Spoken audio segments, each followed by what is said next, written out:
how to hide your dock on a Mac machine. So what is a dock? Dock is this small tab at the bottom of the page. You can pin your softwares or your programs, whichever you use regularly. And when you start a software, let's say I start this Chrome and I increase it. This increases only to this place. It does not go below that. You can see that.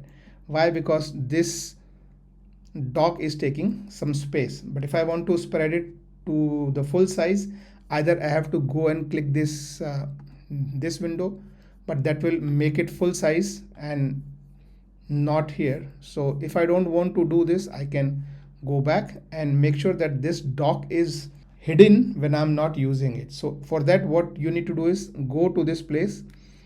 You will see this bin here, and there's this bar, small bar here. Right click on that bar and you will see this option called turn hiding on. Okay, when you click on this, what happens is when you move your mouse here, you will see the bar comes up again, but when you move your mouse out, bar is gone. Okay, I move my mouse here, bar is available automatically. Move my mouse up, out, in, out.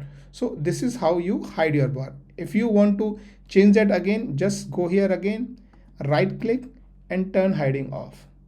Okay, so for example, now I can spread my window till the end, and if I go here, bar will still come, but bar will come on top of my existing window.